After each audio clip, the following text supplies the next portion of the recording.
We have a crisis in the world, tremendous crisis, and also crisis in our consciousness, in us. I see the urgency of change, radical revolution, mutation in the mind. I see it. It is necessary. There is complete quietness of the mind, and that which is silent has vast space. Only then that which is nameless comes into being. This is Urgency of Change, the Krishnamurti podcast.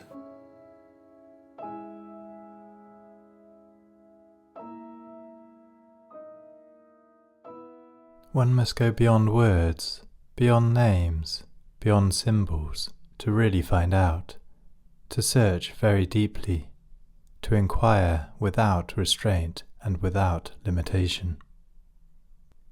Hello and welcome to episode 233 of Urgency of Change. Each episode of the Krishnamurti podcast features carefully selected extracts from the archives. The aim is to represent different aspects of Krishnamurti's radical approach to many of the issues and questions we all face in our lives. This week's theme is symbols. Upcoming themes are perception, guilt, and continuity. This is a podcast from Krishnamurti Foundation Trust, based at Brockwood Park in the UK, which is also home to the Krishnamurti Centre. The centre offers a variety of group retreats from February to December, including for young adults. The atmosphere is one of openness and friendliness, with a sense of freedom to inquire with others and alone. Please visit krishnamurticentre.org.uk for more information. You can also find our regular Krishnamurti quotes and videos on Instagram, TikTok and Facebook at Krishnamurti Foundation Trust. If you enjoy the podcast, please leave a review or rating on your podcast app. This helps our visibility. This week's episode on symbols has 4 sections. This first extract is from Krishnamurti's 8th talk in Madras, 1961, and is titled The Influence of Symbols. To most of us, symbol has an extraordinary meaning.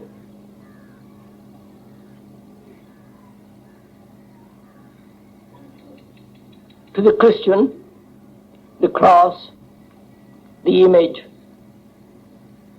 the church, the cathedral, and so on. To the Hindu, the various gods with innumerable arms, the temple, the ancient walls round the temple, the stone, the graven image, either by the hand or by the mind, have an extraordinary influence on us. They shape our thinking. They limit our endeavor. They enclose the wandering spirit. They minimize suffering. They give innumerable satisfactory explanations. And if we watch, observe our own thinking, we'll see how easily a word, an explanation, a symbol satisfies us. A word, a phrase from the Gita, Upanishads, from the Bible, from the Quran, or whatever book you hold as sacred, somehow seems to alleviate the ache and the pain and the despair and the boredom of existence. And symbol, in any form, seems to cover many of our difficulties. And in the name of a symbol we get very excited, we get very enthusiastic, as the Christians do as the Hindus do by words and by a phrase, by a symbol.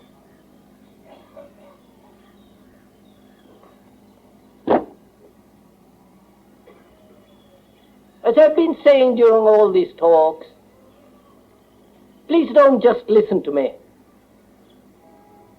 Don't just hear words. One must go beyond words, beyond the name, beyond the symbol, to really find out, to search very deeply, to inquire without restraint, without limitation.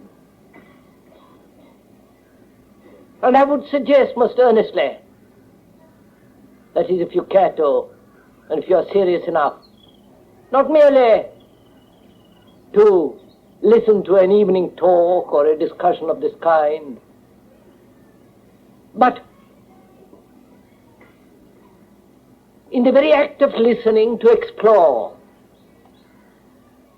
into oneself. In the very act of listening, if one does listen with an awareness, without any effort to, in that very act, there is a strange miracle that does happen. It's like light penetrating into darkness. But that listening is not mere acceptance or propaganda, nor being hypnotized by a series of words. Listening has importance only if in the very act of that you can go within yourself and uncover your own ways of thought, feeling. Discover how one is slave to a symbol, to a word. Actually, emotionally, directly experience that thing which is being talked about. Then it seems to me what is being said will have significance. Or otherwise, what is said is mere ash, without much value. Because we are concerned with daily existence, with the daily torturing, boring, sorrowful events of our life, and how to bring about a real mutation in our life. Not worship symbols, not become a devotee of some god or some idea, not worship flags, which is the new religion all over the world, but to actually, if it is possible, to bring about a radical change in our thinking, in our feeling, in the way of our daily existence. That is what is significant. And we can only become aware of it and bring about a deep uprooting only when we are capable of listening, not only to what is being said here, but also to every minute of the day, to listen to the birds, watch the trees, to the talk of your neighbor, of your wife, of your children. So as every moment you are learning, and therefore dispelling the dullness, the weary spirit. So in the same way, do listen, so as to find out the workings of your own mind, the ways of your own heart, so that you know yourself. You know all about yourself, both the conscious and the unconscious, and all the influences, the inventions, the ideas, the tribulations that one has accumulated through centuries. I don't see how one can go very far, either in thought or in deep affection, if one is caught in the daily turmoil, in the daily grind of misery, despair. And yet we avoid that. We try to slur over it, cover it up, and get lost in some idea, in some belief, in some symbol. So, if you are listening at all, it seems to me that it is very important to listen rightly.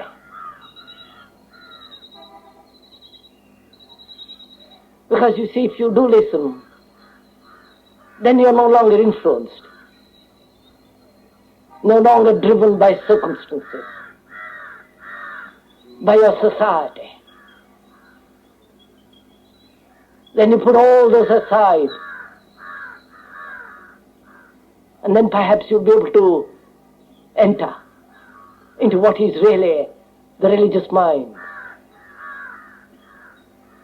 Because the religious mind is the only mind that can solve our problems now, not the scientific mind at all.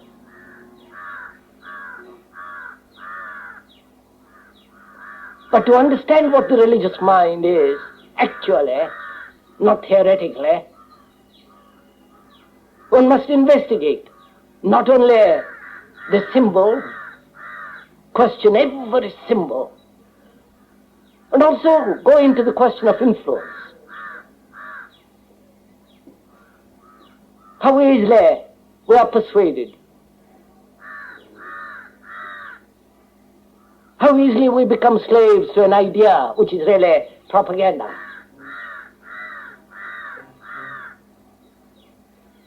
How easily our emotions get entangled.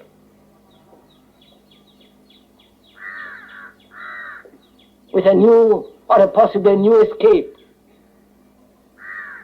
So without understanding not only how slavish we are to symbols, but also to all the influence of society,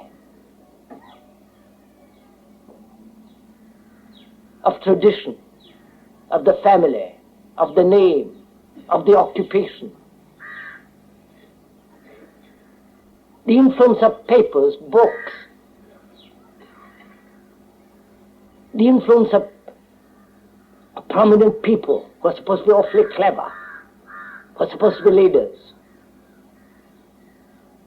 How easily and how disastrously we are influenced to think this way or that way, to act and to pursue a system of habit.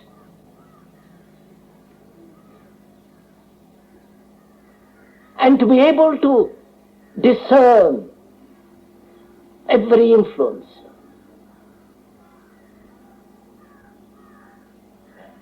To be aware of them. And yet not be entangled in them. It is intelligence. To be aware of the influence of a book as you are reading. To be aware of the pressures and the strains of the family. To be aware of the culture in which you are brought up.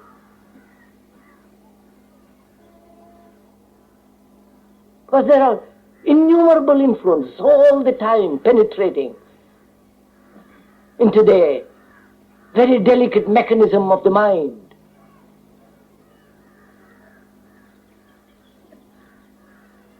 Every word that's being said now is influencing you.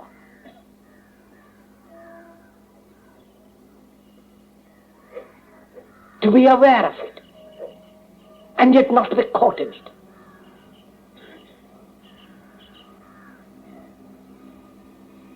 Because the clothes you wear, the food you eat, the climate you live in, the books you read, and the tortuous years, 50 or 30 or 40 years of business life or office life, how it distorts, corrupts, makes petty the mind. To be aware of all that. the influences, subtle, conscious and unconscious influence, especially the unconscious influences.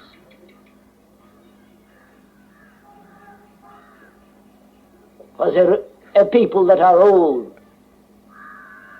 they have inherited so much influence, so many traditions, so many ways and habits of thinking, so deeply embedded in the unconscious. To be aware of that, to pull them out.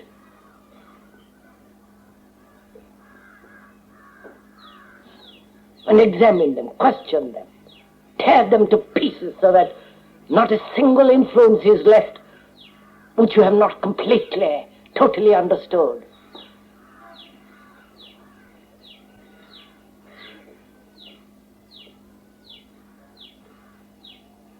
Because you say, that which is real has no influence. That which is true only liberates you from the false. It doesn't influence. You can leave it or take it.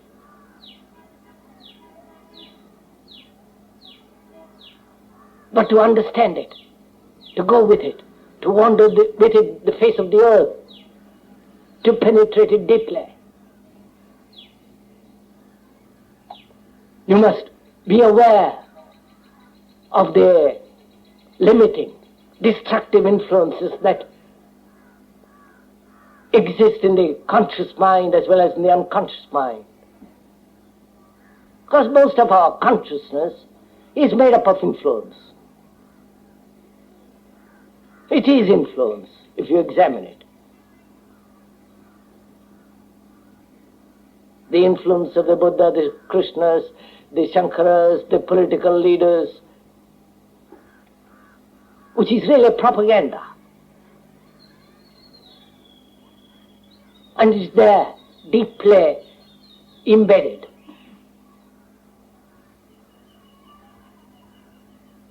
And most of us are not aware of them. We are not even concerned. All that we are concerned with mostly is to earn a livelihood, to beget few children, and to amuse ourselves now and then, and to go on, to carry on with a monotonous, rather silly, stupid life. It's only when there is trouble, then we awaken for a few minutes, try to solve it, know that we cannot solve it, and go back to sleep again. That's our life.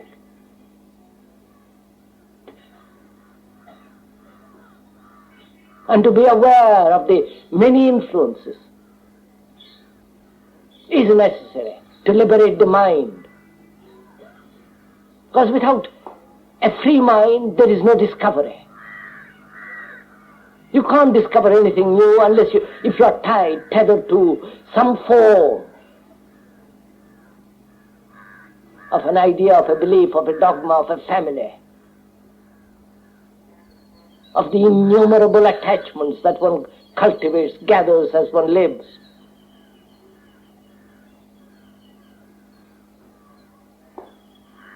And also, there is not only the symbol, the influence, but also there is that peculiar thing called knowledge.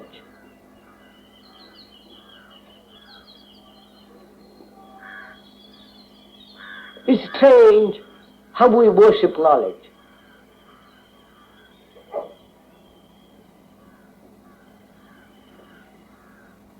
Knowledge is always implies, doesn't it, the past.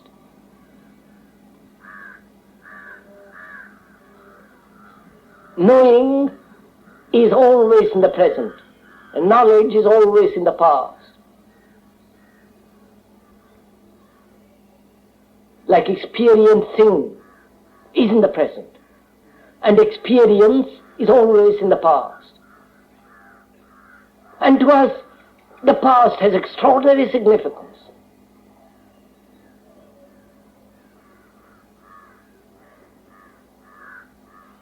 The past which is knowledge. Knowledge is necessary at a technical level, mechanical level. And the more you have knowledge, the better. How to go to the moon, how to build a house, how to beautify a garden, enrich the earth.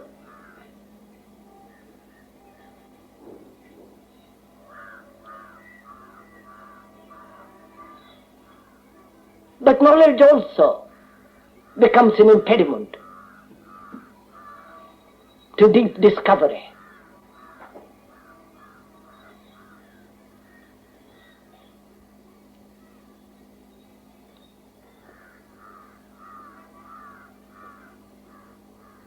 Because most of our lives are lived in the past. All that we know is the past. Do watch your own thinking, your own life, and you will see this so simple, as a very simple thing, how knowledge corrupts.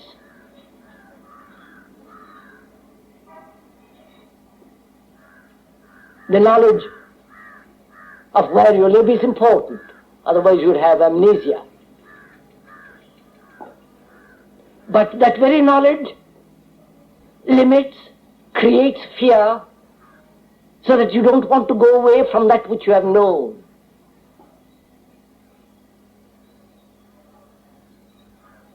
So the mind which is held in knowledge is always anxious, guilty, fearful to inquire, to go into the unknown. And so we're always living in the past. And therefore, the present is only a passage to the future of the past.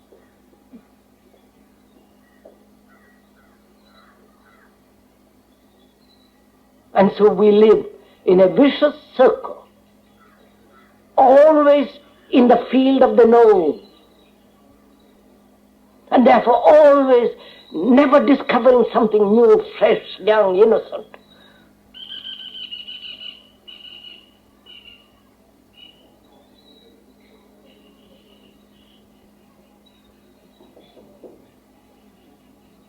You may know how to go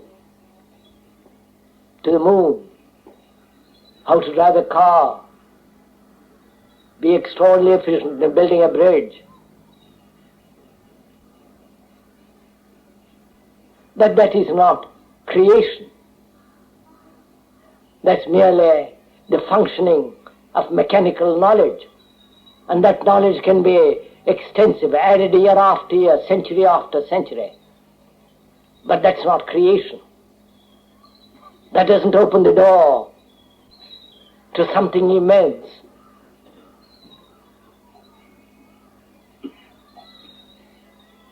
So, symbol, influence, and knowledge, which is so important, which are so important in our daily life, do corrupt,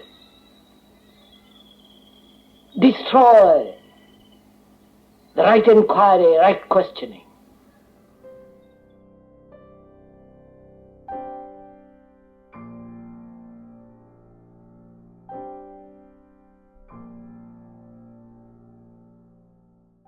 The second extract is from the first question and answer meeting at Brockwood Park in 1980 and is titled, "We invent a symbol, then worship it."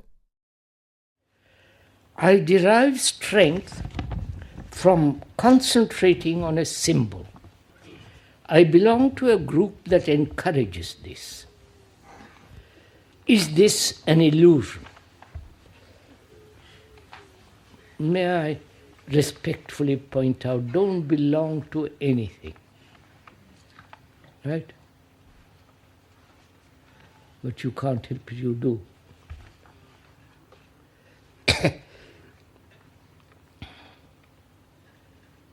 So see the reason of this. We cannot stand alone. We want support. We want the strength of others. We want to be identified with a group, with an organization. The foundation is not such an organization. It merely exists to publish books and so on. You can't belong to it because you can't publish books. You can't run schools.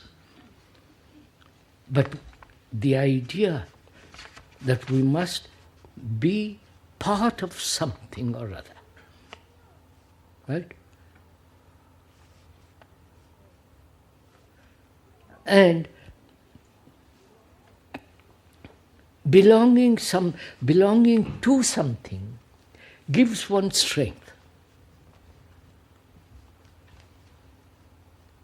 Right? I'm an Englishman. It gives immediately. There's a flutter, or a Frenchman.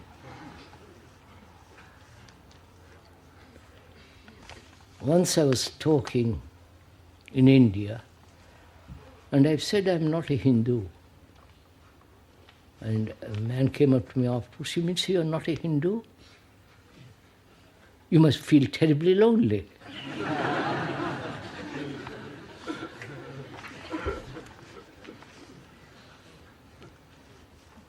Now, the questioner asks, he derives strength from concentrating on a symbol.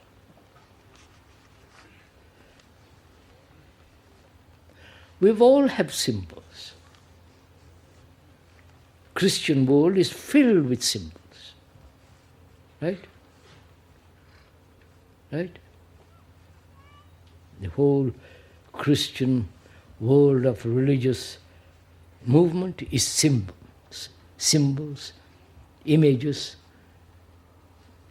concepts, beliefs, ideals, dogmas, rituals. Same in India, only they don't call themselves Christians, but it's exactly the same thing. Or in the Far East and so on. Now, when one belongs to a large group which adores the same symbol, you derive enormous strength out of it. It's natural, or rather unnatural. It keeps you excited. It creates a feeling, at last you are understanding something beyond the symbol, and so on. First you invent the symbol. See how our mind works. First we invent the symbol, the image in the church or in the temple, or the letters in the mosque. They are beautiful letters if you've been in a mosque.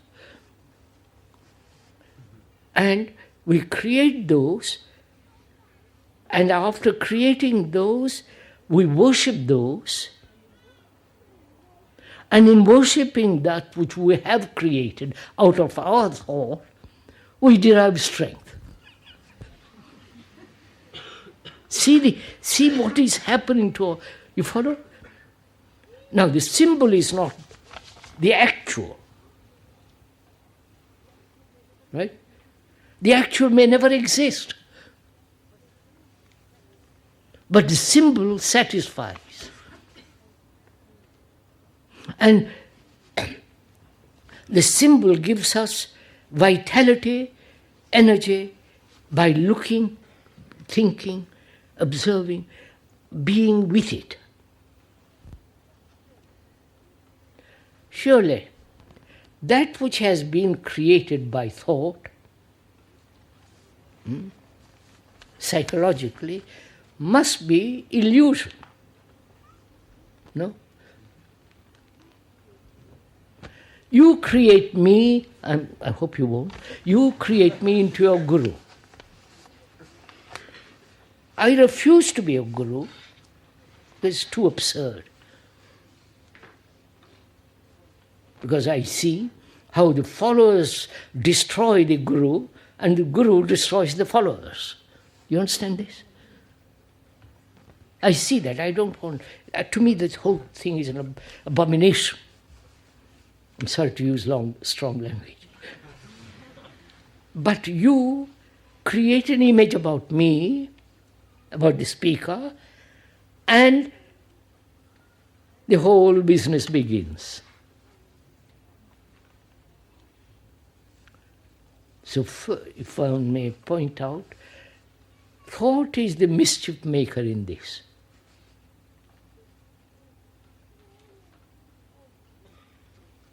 All the things in the churches, in the temples, in the mosques are not truth, are not actual. They have been invented by the priests, by thought, by us, out of our fear, out of our anxiety, uncertainty of the future, and you follow all that. We have created a symbol and we are caught in that. So, first, to realize that thought will always create the things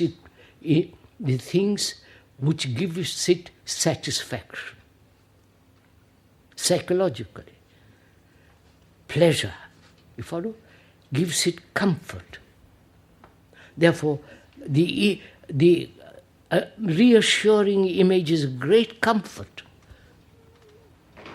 It may be a total illusion, and it is, but it gives me comfort. Therefore, I will never look beyond the illusion.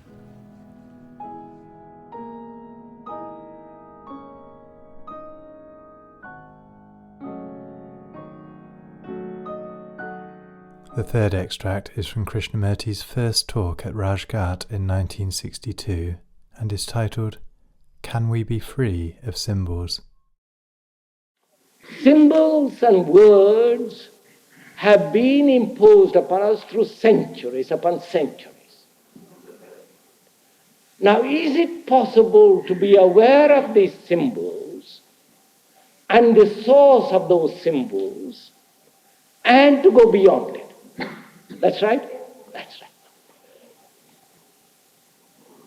First of all, we must inquire not only into the conscious mind, but also into the unconscious. Otherwise, we'll be merely dealing with words. Again, merely with symbols, and not with actuality. There is only consciousness. We divide the consciousness into conscious and unconscious for convenience, but there is no actual division as such. We are dividing it for convenience. There is no such division as the conscious mind and the unconscious mind. The conscious mind is the educated mind,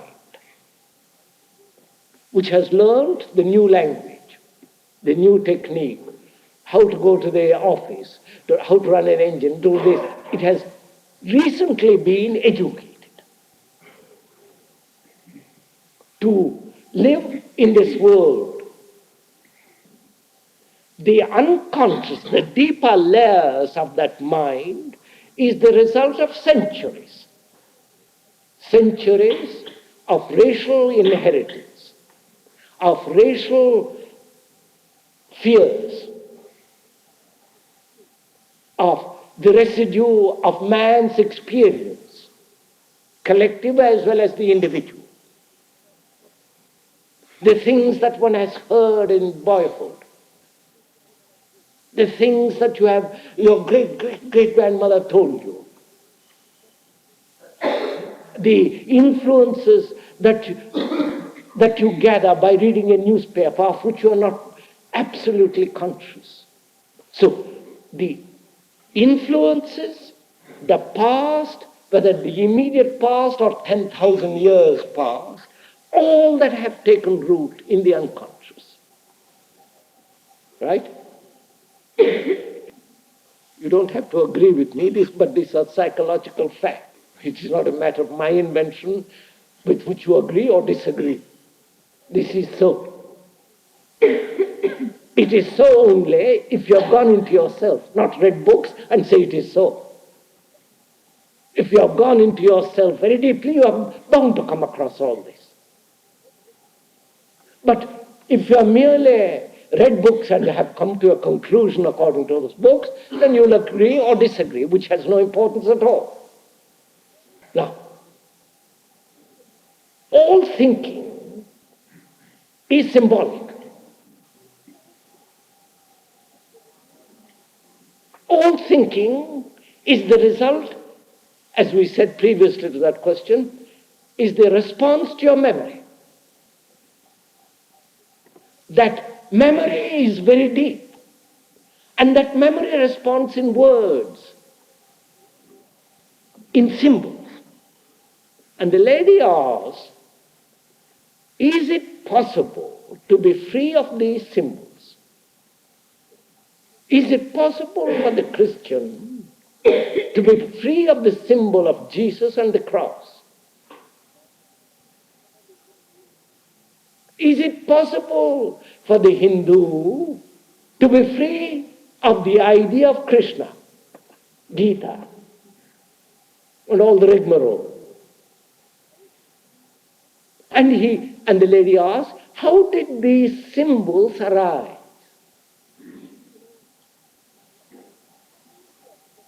You know, it's much easier to get excited about a symbol rather than about reality.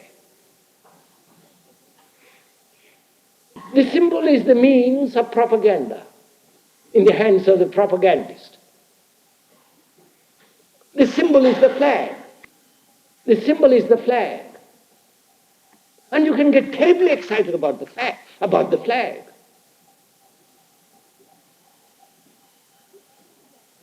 Now, the symbol of Krishna, the symbol of the cross and Christ and all the rest of it, how does it arise? That's what the lady asked, part of her question. Obviously, to make man behave in a certain pattern.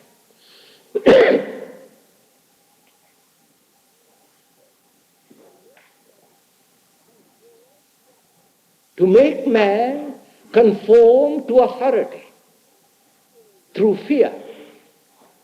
Because this world is a rotten world, is a messy world, confused world, and the cross and the Krishna are symbols to escape from this world. Look to that and you will be happy. Cultivate that and you will become noble and all the rest of it. So through fear, through the desire to be secure, psychologically, inwardly, symbols come into being.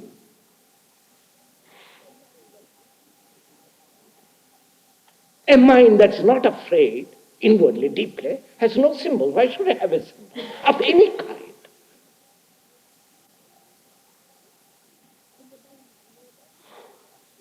When the mind is no longer seeking security of any kind,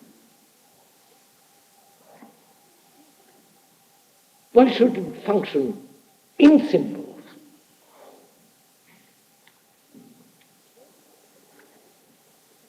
Then it is facing fact and not the idea of the fact, which becomes the symbol. So psychologically, inwardly, for most of us, symbols become extraordinarily important.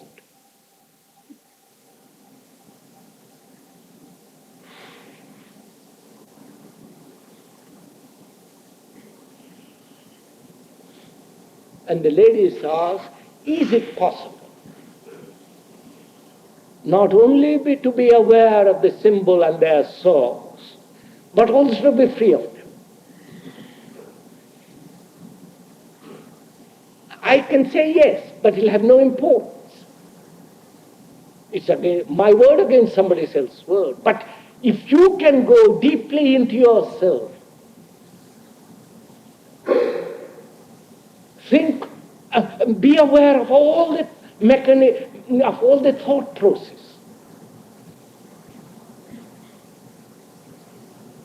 why you think and how you think, and whether there is such a thing as going beyond thought. Inquiring into all this will be your direct experience. And it's only such a mind that is free of the symbol and knows the source of the symbol and is free of the word. It's only such a mind that's free.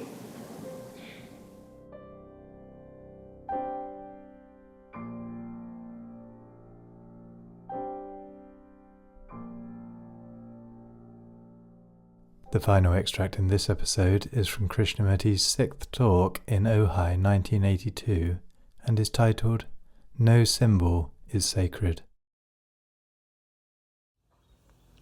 Religion is not the authoritarian, the accepted form of religion.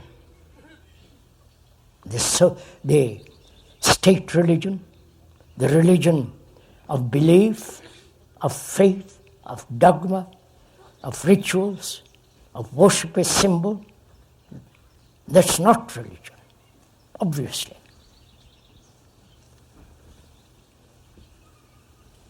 So we're going to inquire into what is religion. Do you understand? It is we inquired into fear, into the nature of that extraordinary thing called love, whether human beings can ever end their suffering, their misery, their anxiety. And also, we should inquire together into what is religion.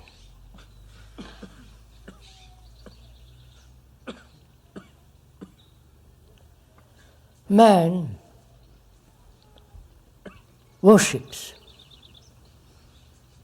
There are still those people in the East who worship a tree,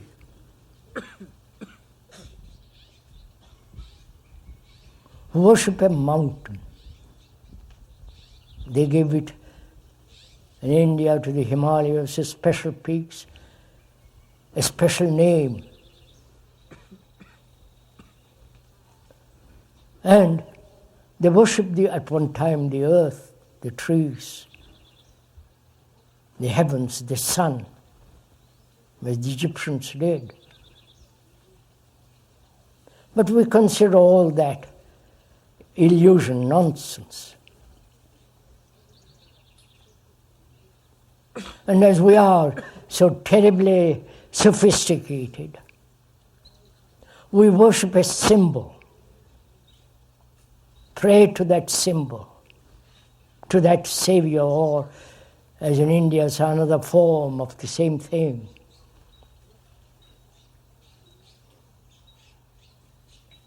Worship has been part of human life from the ancient of days. You may not worship a tree, but you go to the church or to a temple or a mosque, and there you pray, you worship.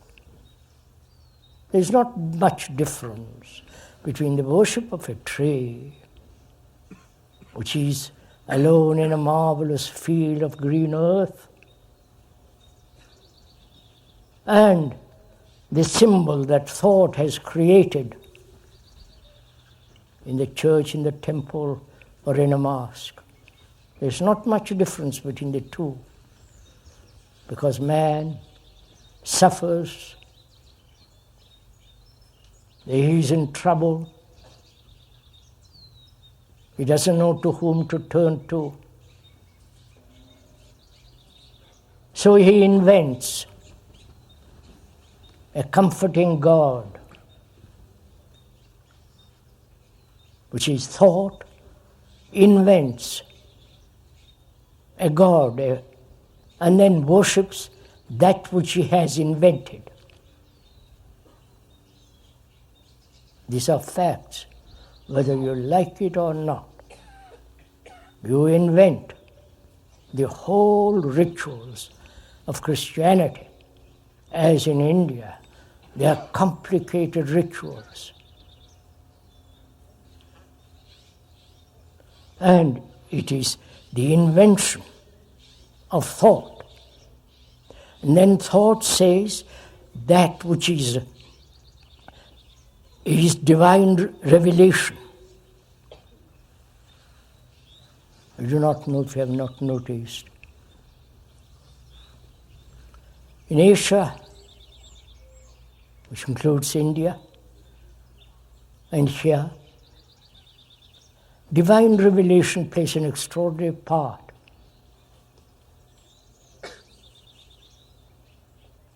But the divinity is brought about by thought. The interpreter of that divinity is the priest. He thinks, and his thought has created various forms of rituals. So we're asking,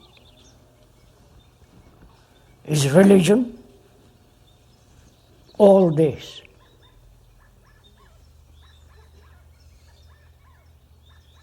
Is religion based upon books, the printed word? Where a religion is based on a book, whether it's a Christian, Hindu, or Muslim, or the Buddhist, then there is dogma. The authority of the book becomes all important. There's bigotry, narrowness of mind. Both the Muslim world and the Christian world are based on book, the Quran and the Bible. In India, fortunately for them, they've got 100 books, 100 gods, no more than that, 300,000 gods.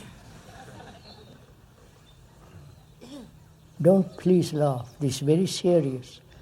It sounds funny. And they're tolerant, which means they put up with anything. False gods, true gods, any kind of illusion, any kind of assertions of any so-called religious man. Here in the West, as the Muslim world, the book plays an extraordinary importance. And therefore, there's those who believe in the book, deeply convinced by every word in that book, they become bigotry, dogmatic, assertive, aggressive, and if they're not semi-civilized, they'll kill. This is happening in the world. So, is religion, the word religion, the etymological meaning of that word is unknown. It arises from certain Latin words, which we will not go into, but it actually means, according to certain dictionaries, the capacity to gather all your energy to discover, to come upon that which is true. That's the root meaning of that word. So we are gathering our energy,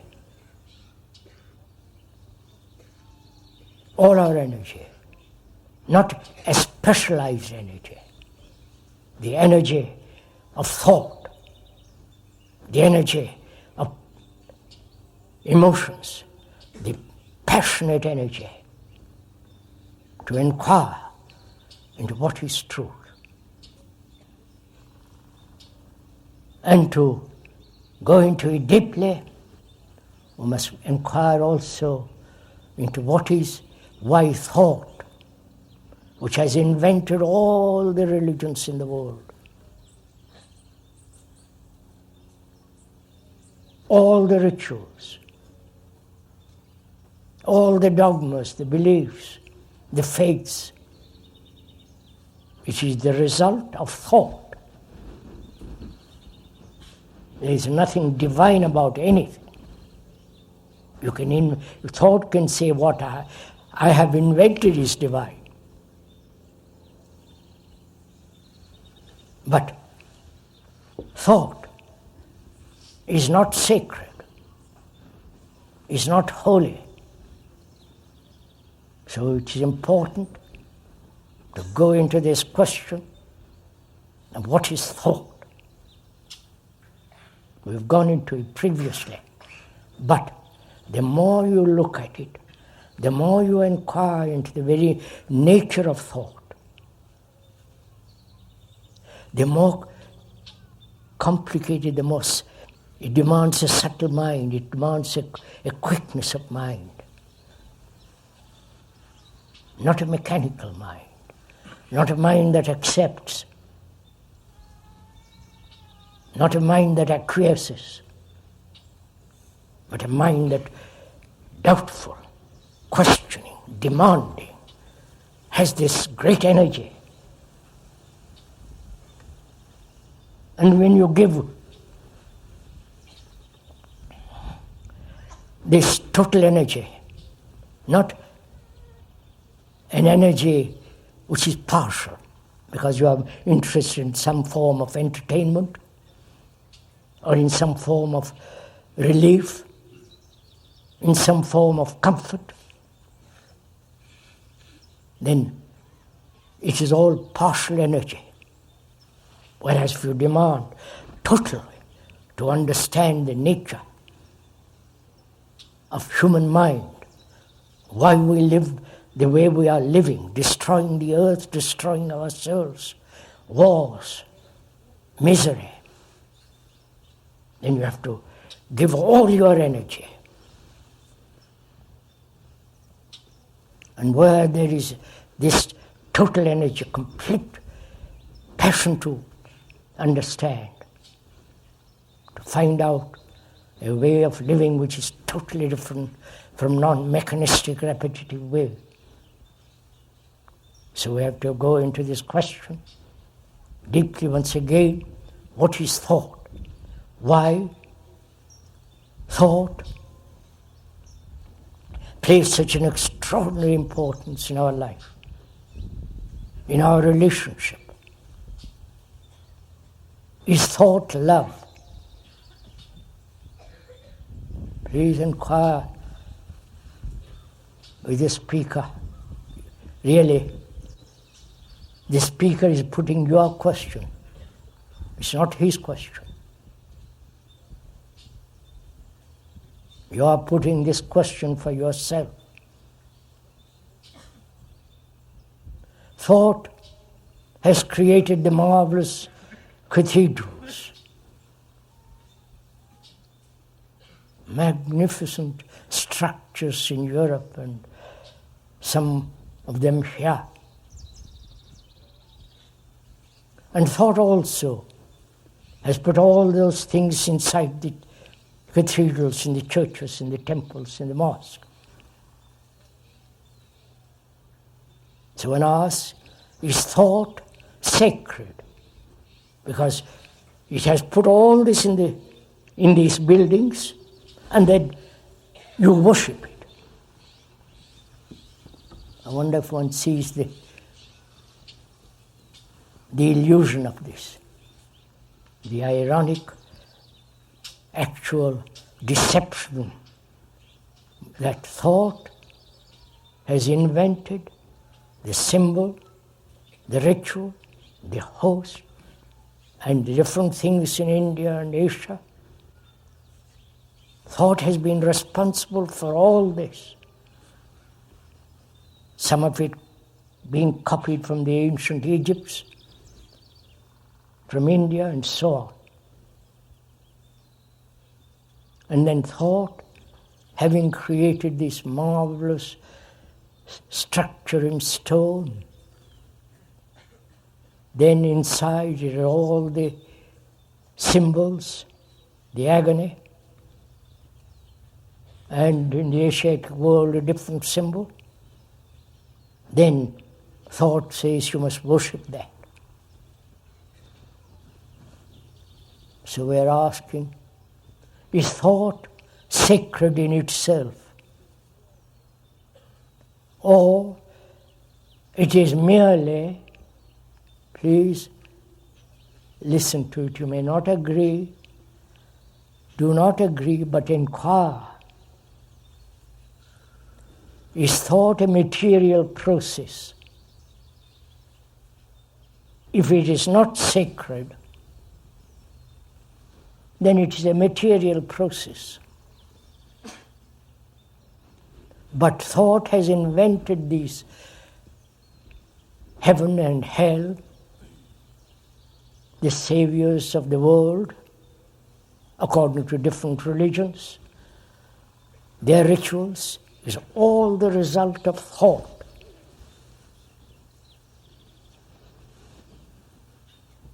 And then thought turns round and says, you must worship it. So, we must find out for ourselves, not according to any authority in spiritual, religious matters. There is authority of the surgeon, that's a totally different matter.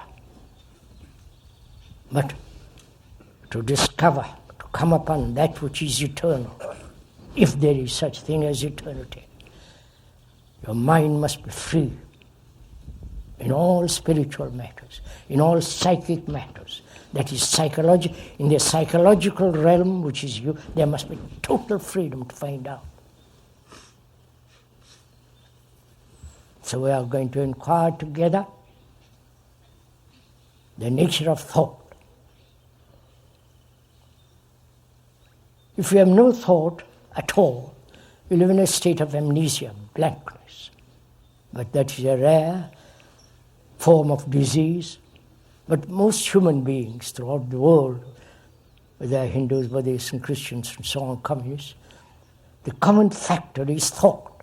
They all think, whether they're extremely poor, uneducated, or the highly sophisticated, accumulated professor, or the cunning politician, or the highest authority of the church and so on. They all think, as each one of us does in our daily life.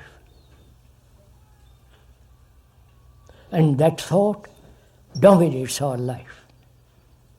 So it is very, very important, if one may point out, to understand the whole movement of thought, which has created great poetry, great painting, great sculpture, literature.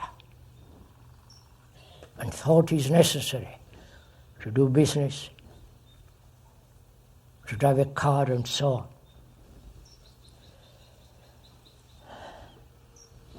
What is thought? What is its origin? The beginning of thought. You are asking the question, not the speaker.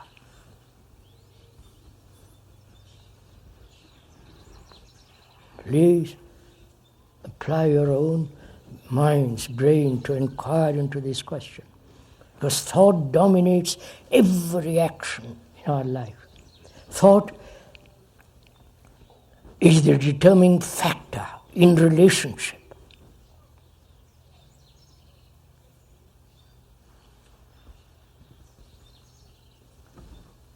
So what is that thing called thought? The thinking machinery and the origin of it.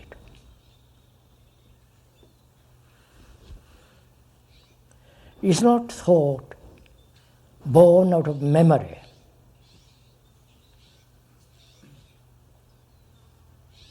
You remember where you live, the distance to be covered from here to where you're going. That's knowledge. And that knowledge has been acquired through experience.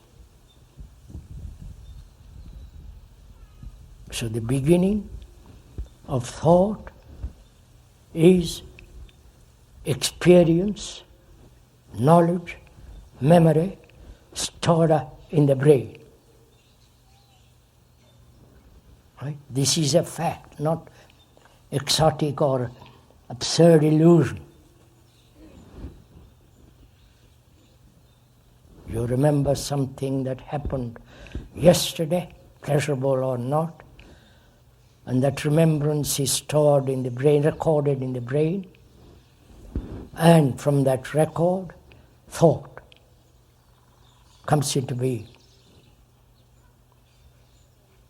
So thought, whatever it does, is not sacred. It's a material process.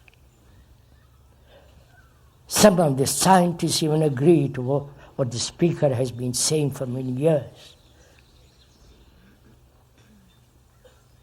They have experimented on rats, pigeons, and guinea pigs, dogs, but they don't experiment upon themselves. We are also matter. And science is concerned with matter. And if thought is a material process, and thought, whatever it does, whether in the religious field or in the business field or in preparing for wars through a gathering of armaments, is the result of thought. Thought has divided people into religious, this type of religious person, this type of human being who lives in a certain part of the world, and so on. Its thought has divided human beings. And thought, because of its divisive nature, because thought is never complete, because it's born of knowledge, and knowledge is never total about anything. Therefore, thought is always limited and separative, because I won't go into all that. It's separative. Where there is separative action, there must be conflict between the communists and the socialists and the capitalists, between the Arab and the Jew, between the Hindu and the Muslim, and so on. These are all the divisive process of thought. And where there is division, there must be, that's a law, there must be conflict. So, nothing that thought has put together, whether in a book, in the church, in the cathedrals, in the temples, or in the mosque, is not sacred. No symbol is sacred. So, and that's not religion. That's merely a form of thoughtful, superficial reaction to that which is called sacred. So we are going to find out, if we can this morning, giving our attention, our attention, to inquire what is sacred, if there is anything sacred at all. The intellectuals throughout the world deny all this. They are fed up with the religions, with their illusions and all that. They discard. They're rather cynical about the whole affair. Because religious organizations throughout the world have great property, enormous wealth, great power. All that is not spiritual, all that's not religious. So, as we said, the word religion, the etymological meaning is unknown, but also the dictionary makes it clear that to inquire into what is truth, one must gather all energy, the capacity to be diligent, to act not according to certain pattern, to diligently observe your thoughts, your feelings, your antagonisms, your fears, and to go far beyond them, so that the mind is completely free. Now we're asking, is there anything sacred in life? Not invented by thought.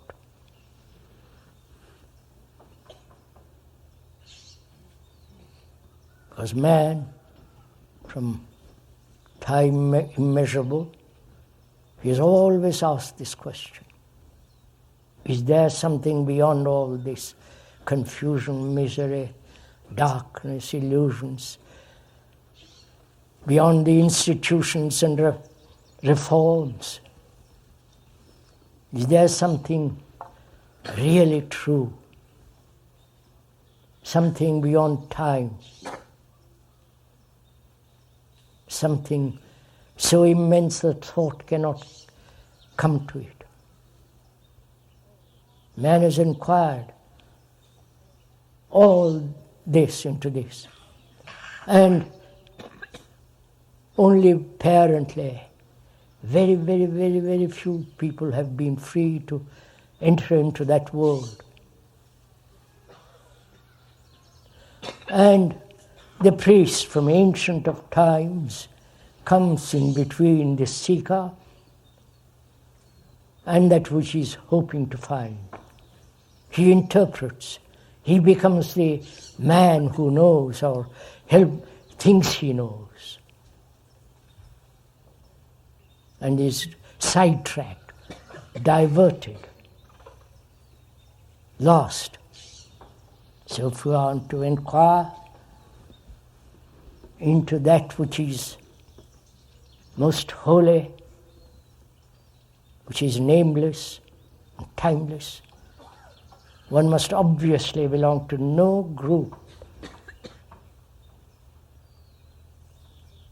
no religion, have no belief,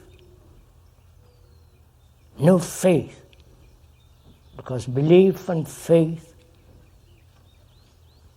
belief is accepting as true something which does not or may not exist.